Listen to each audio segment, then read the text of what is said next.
Hello everyone, Shadefyre here, and welcome back to Let's Play Resident Evil Director's Cut Edition. This is episode 10. Last time we corrected some continuity errors that I created. We came to the caves, and we killed the giant fuck-off spider.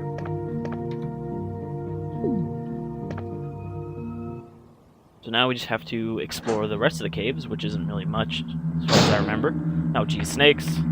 Now there's snakes out here. This is the only other place in the game where you see those snakes.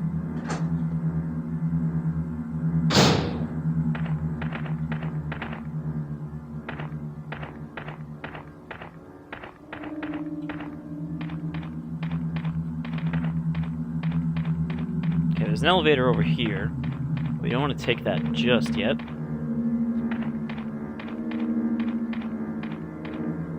Got another, totally not going to roll after us boulder over here.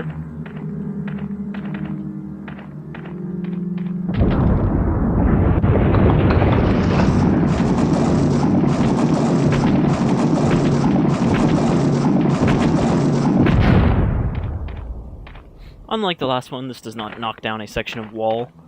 However, there is something back here. It's weird that they give you the map here, because this is literally the last room that we have, well, the last section of rooms that we haven't been in the caves, but there's one specific reason for this. If we look at the map here, you can see that there is a room right beside this hallway with no door leading to it. That's literally, I'm sure, the only reason they give you the map here, is so that you'll know that room exists. Got another one of the MO discs, that's 2 now. And we got another rotating section of hallway here. I'm sure you can figure out what we need to do.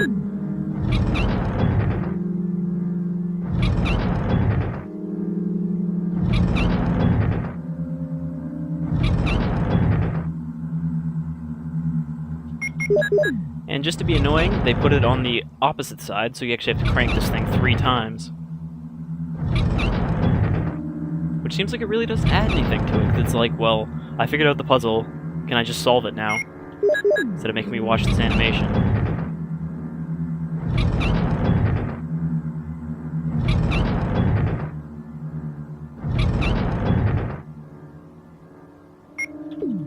And this reveals a secret section of room.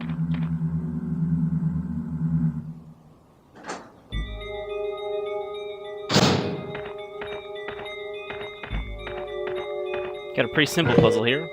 There's a slot with an item we need in there, but something has to be holding down this pressure pad for us to get it. So, we push the statue, which seems like it's not going to help much since it's against the wall, over to about there, and there's another crank in the wall here. Apparently I'm not standing in front of it enough.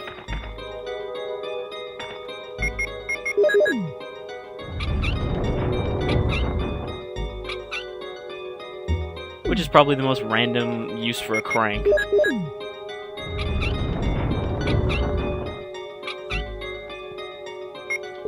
Since it literally only exists to push that statue away from the wall.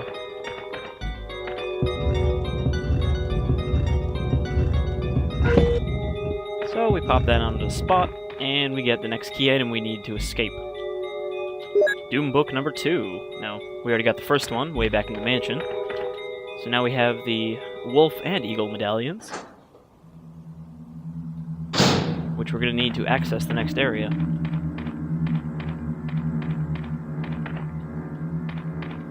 Alright, so let's go back into the safe room quickly, because we have to dump off our hex crank now that we don't need it anymore, and also grab the other medallion.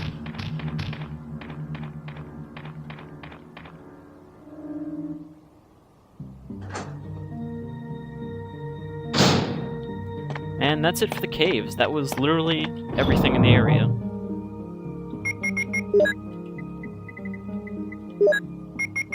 We even got the MO disc, which was optional. There. Grab the eagle medal. Is there anything else we need to take with us? Like ammo? Anything? I suppose I should bring a healing item. In case we run into trouble.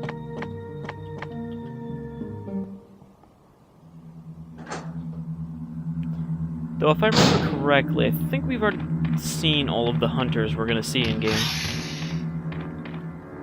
I think they're only in the mansion and outside of it.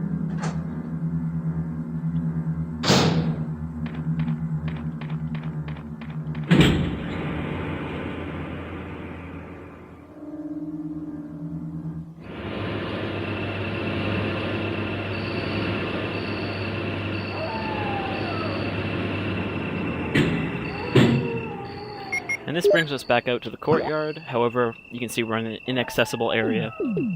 The reason for this being, the door is welded shut. Over here we got some more herb. I don't want to waste the space to pick those up. I should also probably check this book.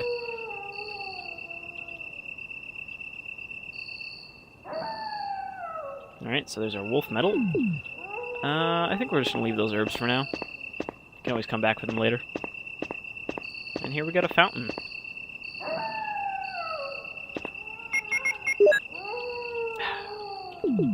It lets you examine it, but you have to be, like, right in front of it, I guess? There we go.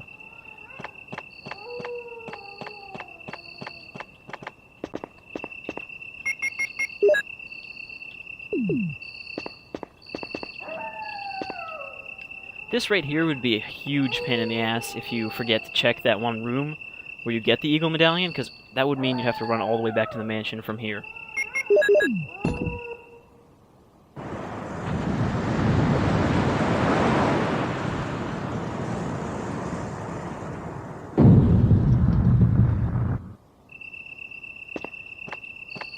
So, popping in the medallions reveals that there's actually a secret staircase underneath this fountain for some reason.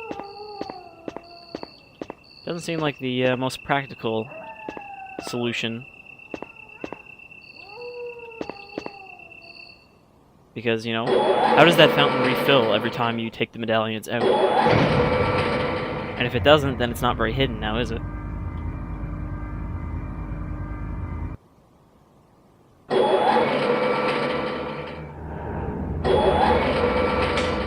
Alright, final area of the game.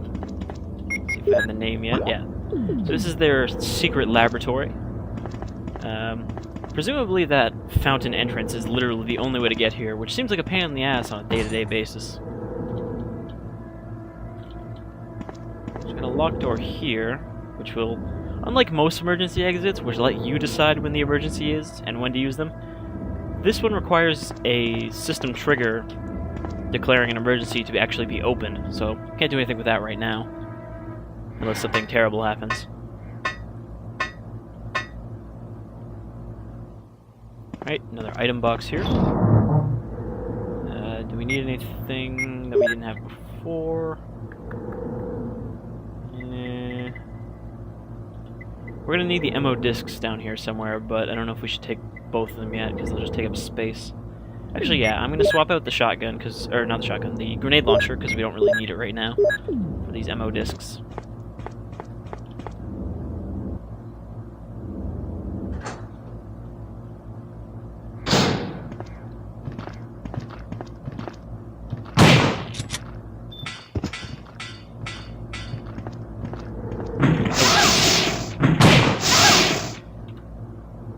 Alright, that didn't really do any damage.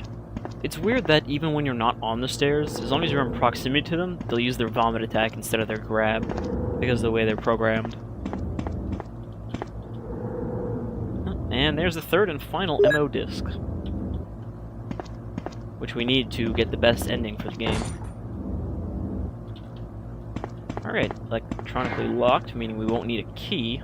We'll just have to find some way to unlock it from a remote area. Alright, so these guys, these naked zombies here, they respawn. They were the only respawning enemy in the game. So they're kind of a waste of bullets unless they get in your way.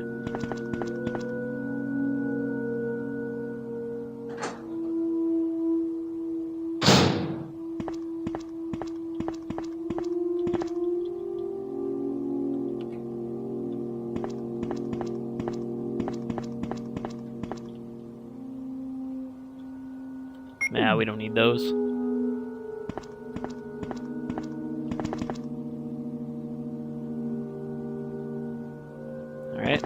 painting with some runes on it.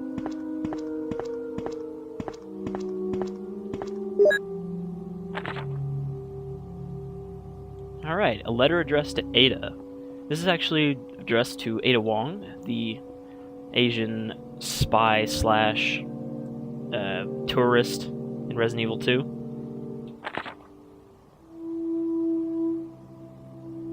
For some reason, he is writing to her about how to trigger a system to destroy the laboratory.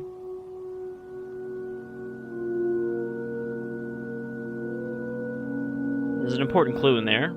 You can log in with his name and her name as the password to unlock the doors.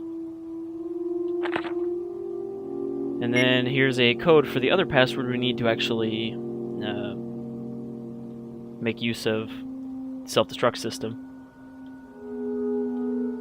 So he tells us the password in runes, and I'm sure you can guess what we need to do here.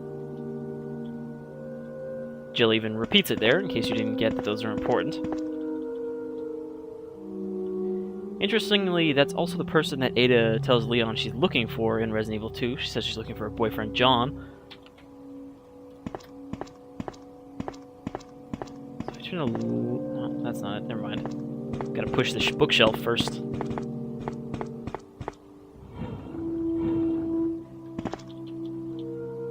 Which lets us turn on this, I guess, UV light.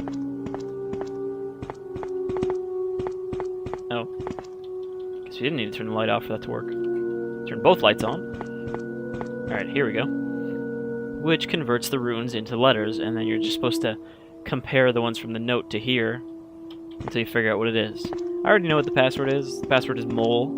That's not any different from the remake.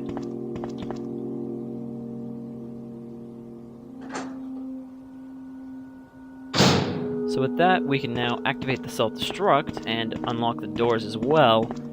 However, we have to actually find that first. Another electronic lock, and a special keypad passcode.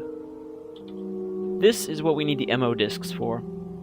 Placing all three of them into passcode generators within the lab will give us a passcode we can use to open that door, which will become important later.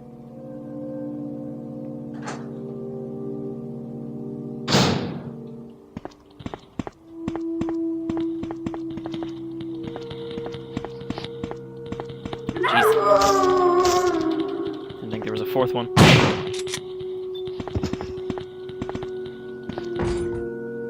Another locked door. Another locked door. Another zombie. Is he looking the other way? Yeah, he is. So I can just kind of slide around behind him.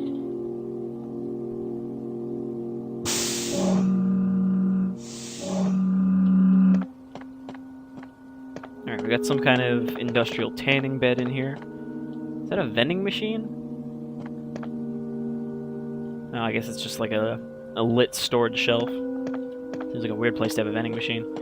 And what's this on the floor? Slides for our projector.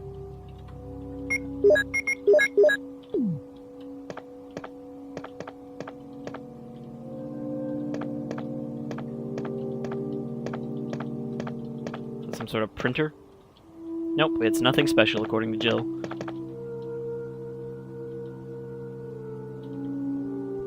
You get this weird first-person computering.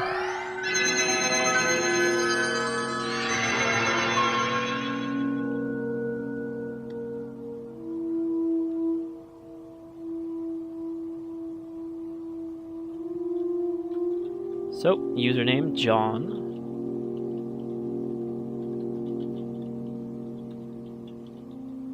Password. If I remember correctly, they do something silly if you get it wrong, so let's just blah blah blah. Oh, no, I didn't want it. Did not mean to hit escape. Now I gotta boot up the stupid thing again. God forbid you just leave the computer on. Also, I like how the desktop tower, the monitor, the keyboard, and the bottom of the monitor are all marked with umbrella, in case you didn't know who this computer belonged to.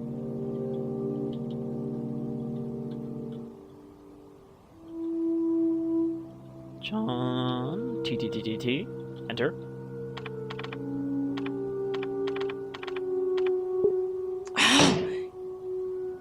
spots it. I think Chris's is better. He's like, damn, or something like that. Alright, so John.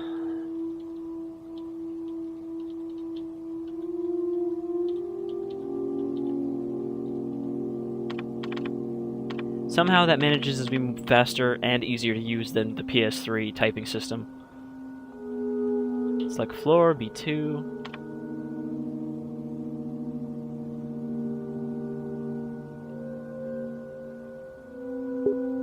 Which requires an extra password, which is of course mole.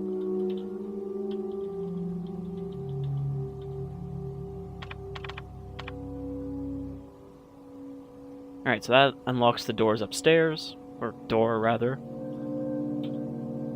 And B3 doesn't need a password.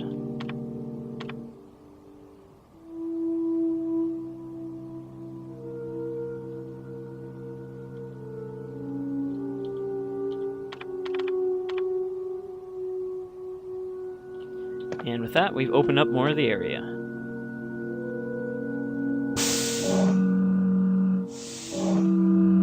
However, the only place we can really go right now is the unlocked door upstairs.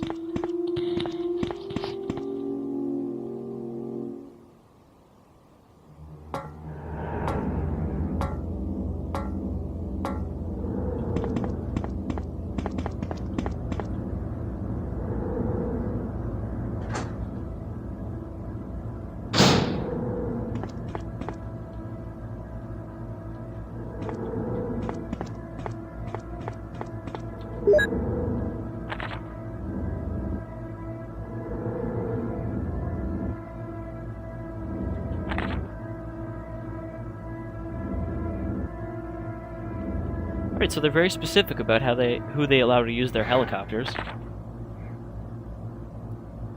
Elevator stops during emergencies.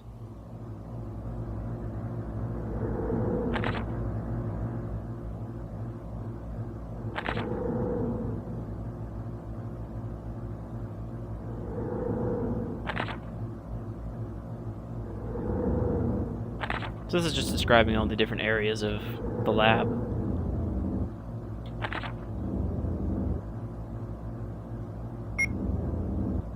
And there's something super secret in the 4th basement.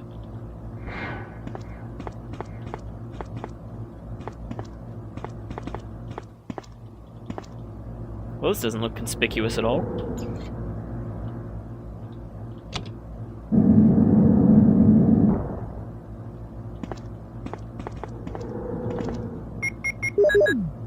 And we pop the slides in, which talks about Umbrella's secret bioweapons that we've, of course, encountered along the way. The Cerberus. I'm pretty sure that that writing is actually nonsense, because I cannot make out anything understandable. The Neptune. The Hunter we've gotten to know quite well. And what's this about a T-002 Tyrant? I'm sure we'll find out more about that later. And there's just a blank slide. And what's this? That seems to be a certain captain of ours in a lab coat, which is also really weird because he appears to be the only not real person in this picture, and they have superimposed him in.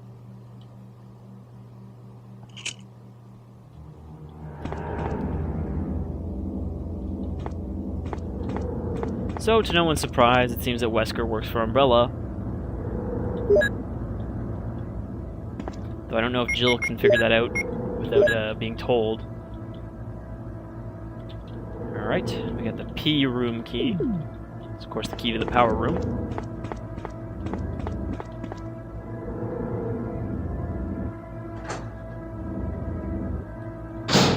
So far, a much more relaxing area than the shit we've been dealing with recently with the hunters and all that. Just a few zombies wandering around.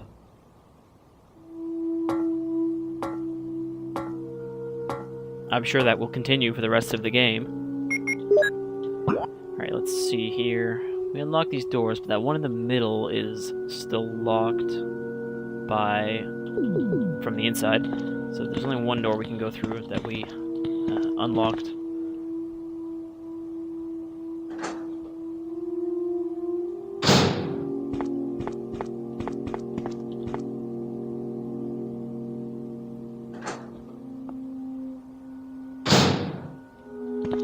more zombies. I don't think these ones respawn, but we don't have to come back in this room, so might as well kill them anyway. Oh, another one. Hey there, buddy. Where'd your clothes go? What? Did I just shoot the camera? I saw a bullet hole appear on the camera for like a second.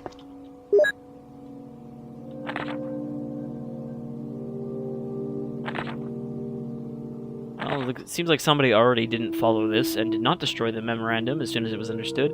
Or maybe they just didn't understand it. Blah blah blah T-virus. So they're talking about the outbreak here. Most of the researchers are dead, turned into zombies, and killed the rest of the researchers and their security teams.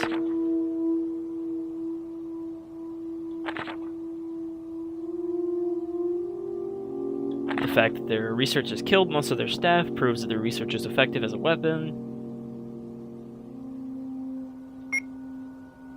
And they're worried about STAR's intervention.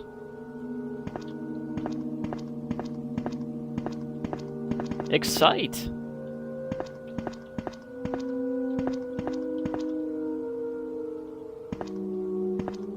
Alright, we got our first passcode reader here. Or giver. Not reader, I suppose. So we pop in one of these, doesn't matter which one, and it'll give us the first part of the passcode, which is from the Book of Genesis.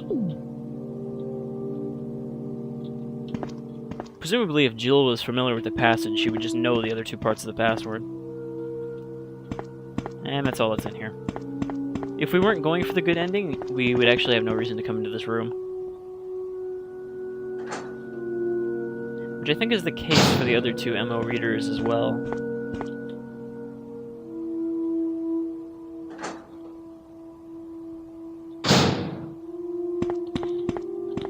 Alright, now we just gotta swing over to the power room. That's not the power room. Wrong door.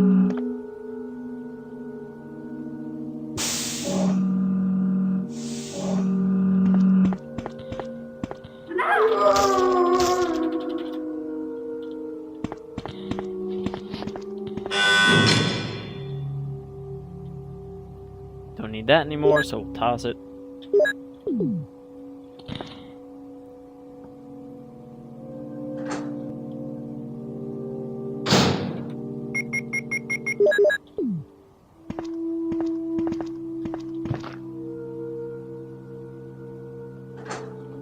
Oddly, this isn't actually the power room, this is just the hallway leading to the power room, but it's still marked as P room.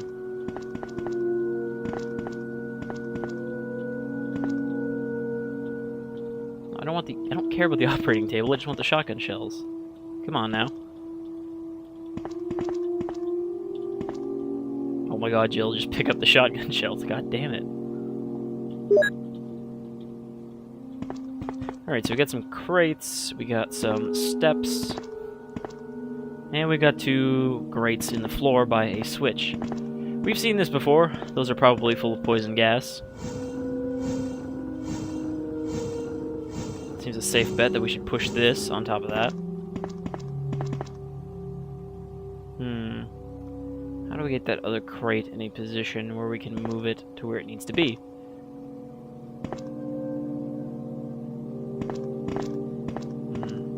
I wonder if we could just move the stairs and then climb into that ventilation shaft before the poison gas kills us. Suppose we could try that, if not we could just run away.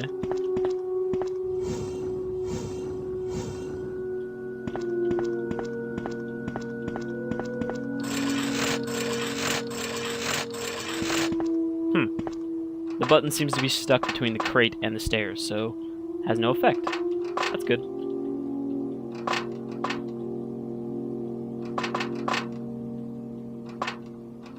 Jill doesn't want to do anything with that. Maybe I have to be on top of the box? Slightly not high enough.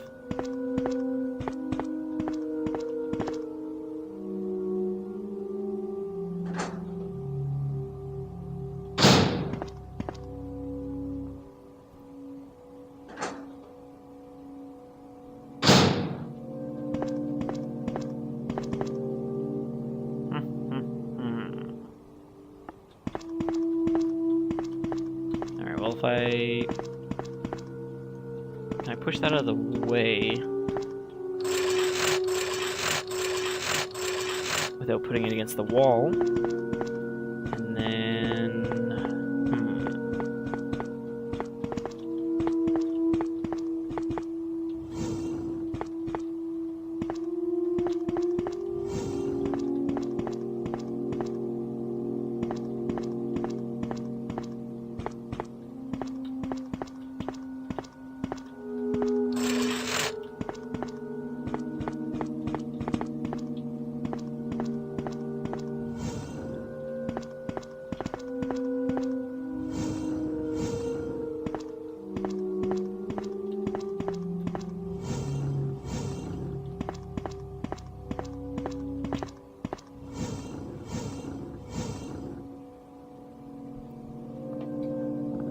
See, I'm not sure if I'm supposed to put both of these crates over the gas vents and then put the thing over the switch. But let's try that configuration. If that doesn't work, I'll just skip ahead and try the other one.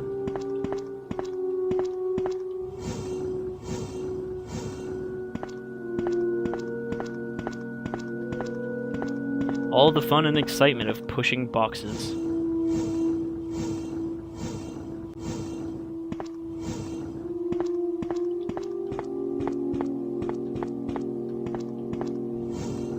Oh, god damn it. Surprisingly specific about how far you can move these. You'd think it would just be like fixed increments, but no, you can push it a little bit or a lot. That's not gonna fit now, is it?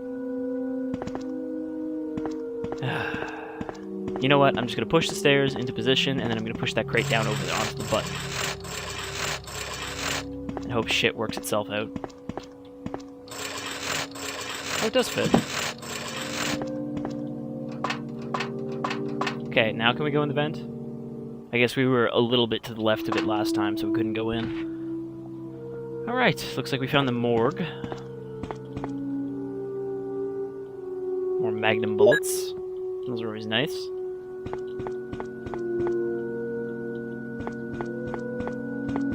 Okay, this is the door that's locked from the inside, so we'll unlock that.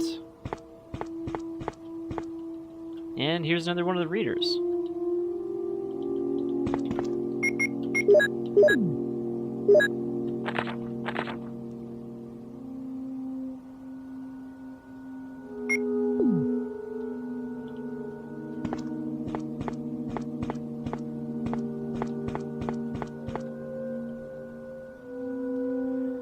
Alright, now if I remember correctly, in that corridor to the power room, there is a save point. Or save room, rather. Which is good, because I think we've made a decent amount of progress for today.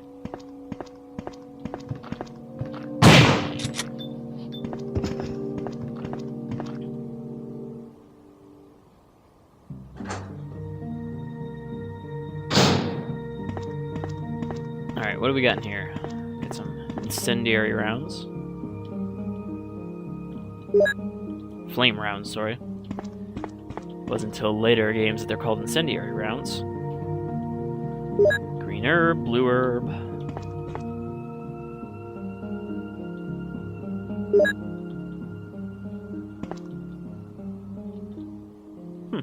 Doesn't look like there's any ink ribbons in here. It's weird. Usually all the save rooms have 2 in them. Alright, let's dump our... Oh, I didn't mean to do that. Grab those and these. Gotta combine that shit.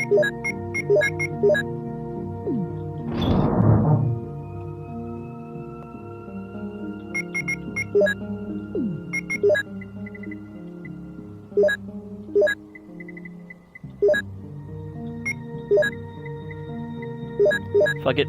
I'll just put them like that.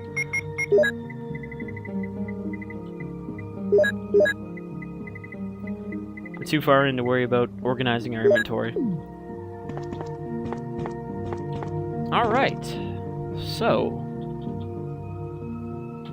with all that progress into the laboratory, I think we'll call it quits here for episode 10.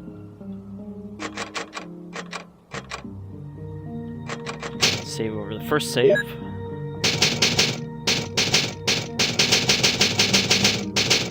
I think we've only got 1 or 2 episodes left before we're done with Resident Evil, Director's Cut Edition. Hopefully you'll join me for those, and find out what's up with Captain Wesker and the Tyrant. And also, where the hell did Barry go? Find out next time on Resident Evil, Director's Cut Edition. See you, folks.